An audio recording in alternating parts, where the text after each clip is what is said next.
Ça, je l'ai pris dans un compte d'un gars qui se dit Soninké par rapport à l'Empire du Ghana. Maintenant, le gars là, le professeur, il expose les deux courriers, les deux textes qui parlent de l'Empire du Ghana.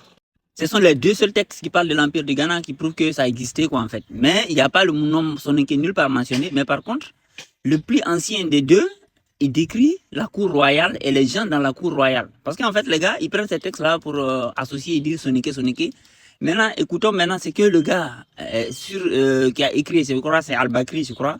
En tout cas, ils sont deux. Le premier qui a écrit qui a été le plus ancien, c'est-à-dire aux alentours de entre 800 et 1000, entre l'an 800 et l'an 1000, qui a décrit la cour royale du roi de ces royaumes de Ghana. Vous voyez, non? On va écouter comment il a décrit les gens. Vous avez en haut à droite une description du Ghana par une sélection de textes, quelques extraits de textes se rapportant au Ghana par Al-Bakri, et puis un extrait venant de Idrissi, l'auteur dont j'ai déjà parlé, qui nous parle du Ghana à peu près un siècle après. Il est très intéressant de comparer les deux textes. Vous allez voir, je lis donc déjà le passage de Al-Bakri. Le roi actuel s'appelle Tankhaminin. Il prit le pouvoir en 1062.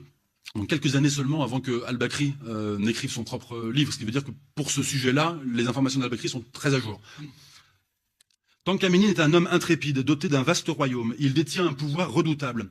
Le roi donne audience pour réparer les injustices dans une maison à coupole. Autour de cette maison sont rangés 10 chevaux caparaçonnés avec des étoffes d'or.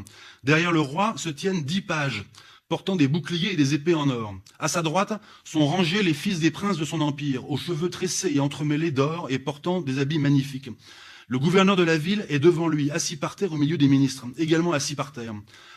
Maintenant, déjà là, si vous remarquez bien, il parle des cavaliers avec la décoration des cavaliers.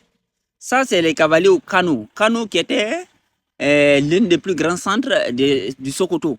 Bien qu'aujourd'hui, ils luttent à tout prix pour dire que Kano, c'est Hausa.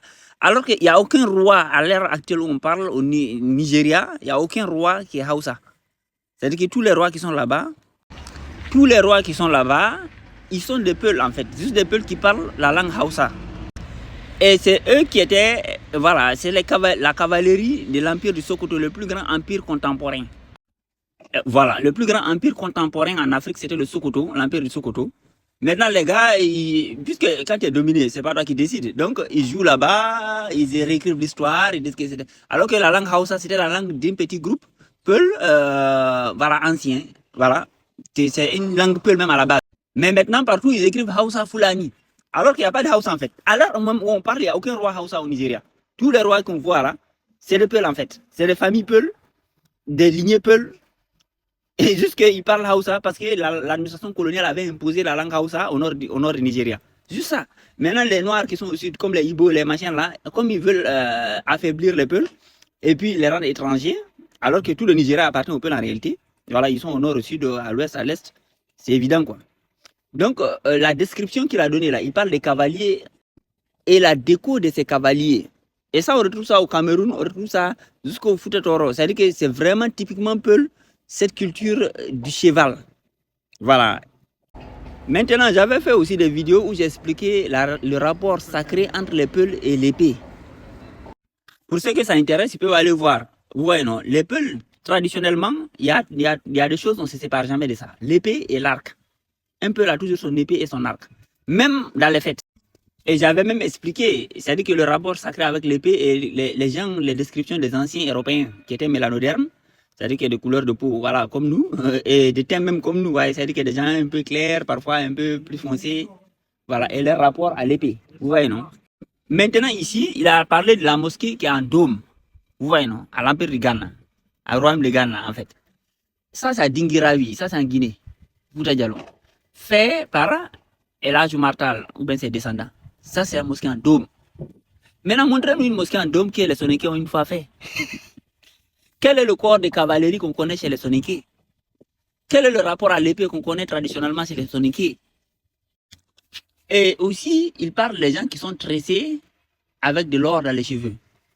Ça, c'est en 1930. C'est-à-dire qu'on était déjà vaincu. Ça, là, on était déjà vaincu. Donc, ça, c'est les derniers vieux, les derniers gens de chez moi. Ça, c'est au Fouta Djallon, hein, qui se tressaient encore à l'ancienne. Parce qu'ils ont interdit ça après. Vous voyez, non? Parce que il faut savoir qu'à l'école, À l'école, on interdisait, même jusqu'au Cameroun, il y a 2 ans, là, on a un scandale là-bas, on prenait des filles peules, on voulait leur couper les cheveux. Au temps colonial, ils nous coupaient les cheveux. Parce que déjà, c'est identitaire et ça permet de faire vivre la culture. Donc, ils nous empêchaient de nous coiffer, de garder notre mémoire vivante. Parce que c'est comme un prisonnier, la première chose qu'on lui fait, on lui coupe les cheveux. Parce que c'est une manière de renouveler sa mémoire. Il faut effacer le passé. Les cheveux, c'est quelque chose de très sacré. Et ça, c'est les derniers vieux qui se coiffent comme ça. Maintenant, voilà comment on est décrit dans le temps. Vous voyez les locks, voilà comment on est décrit. Vous voyez, non? Ça, c'est des leaders même. Ça, c'est des leaders. Voilà le peuple de Fouta Djalo qu'on appelle Djalonké. C'est un nom peul. Le peuple de Fouta Djalo, c'est eux qu'on appelle Djalonké. Djalonké, c'est-à-dire Djalonké. Les gens qui, voilà, les puissants ou bien les dominateurs, en fait. Donc, voilà comment on est décrit par les schémas, les gens qui sont venus nous voir. Donc, voilà comment ils nous représentaient. Voilà comment ils nous représentaient déjà, voilà, autant. Avec, voilà, les tresses, les locks. Donc, on a ici, on va pas perdre le temps avec, pour les femmes, c'est connu. Mais pour les hommes, leur façon de se tresser, les gros locks, les locks là. Donc, cette culture-là, et ça, c'est représentation de Jésus. Hein. Ça aussi, c'est représentation de Jésus. Ce modèle de coiffure-là, voilà les peuls qu'on dit Wadabela jusqu'à aujourd'hui. Donc, voilà ce modèle, même modèle de coiffure, c'est les peuls qu'on dit Wadabela jusqu'à aujourd'hui. Vous voyez, non? On a ici un peul, et il a même la déco en or sur ses cheveux, si on regarde bien. Ça, c'est Jésus, représentation de Jésus. Voilà les Noirs en bas. Ibo, voilà comment ils sont les physiques, les physionomies. Voilà les Ashanti, voilà les Congo. Ça veut dire qu'on est très distinct dans la physionomie. On est très distinct. Vous voyez, et lui, il a laissé quelques éléments. Mais en fait, avant, on se mettait de l'or dans les cheveux. Et on tressait les cheveux. Les Soninké, là, depuis quand les Soninké se tressent? Surtout les hommes. Des mecs qui n'ont même pas de cheveux. Notre physionomie, elle est très distincte. Vous voyez, c'est des petits éléments comme ça qui te montrent de qui on parle. Vous voyez, non? Donc, ça, par exemple, c'est les cultures peu le Cameroun, Nigeria. Voilà. C'est pour ça qu'il veut à tout prix effacer notre culture en fait. Parce que notre culture prouve qui on est. Parce qu'on est très distinct en fait. On ne peut pas être confondu avec eux. Parce qu'il y a des éléments flagrants. Donc, le gars là, il fait passer cette vidéo sur sa page comme soi-disant, entre guillemets, serait la preuve. Il écrit là-bas un royaume Soninké. Et puis, toujours quand ils mettent le royaume du Ghana, ils mettent en parenthèse Soninké. Quand ils mettent empire de Ghana, vous allez remarquer, ils mettent toujours en parenthèse Soninké. C'est le seul empire qu'on associe systématiquement à une communauté ou bien à une ethnie. Normalement, on ne doit même pas faire ça en fait. C'est comme si tu parlais d'un pays par exemple.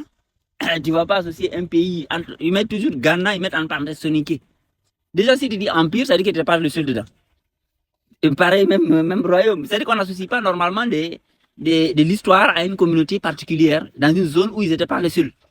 Mais il fait ça, mais il présente des textes que quand on lit ces textes, la description qui est donnée de ces gens, de ces dirigeants du pouvoir de Ghana, ça montre clairement que ce n'est même pas eux en fait.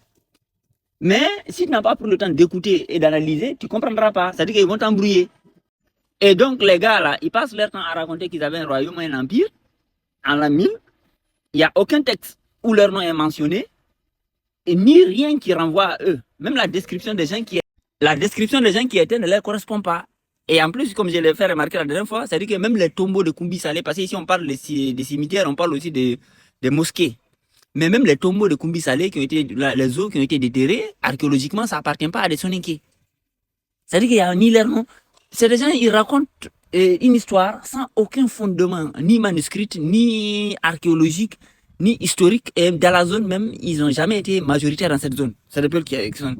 Mais comme ils nous colonisent, c'est-à-dire que tu n'as pas le droit de discuter la version officielle. C'est comme on vit en France ici, quoi. C'est-à-dire qu'il voilà, y a des trucs, il y a des versions comme ça, tu n'as pas le droit de les questionner, de t'interroger.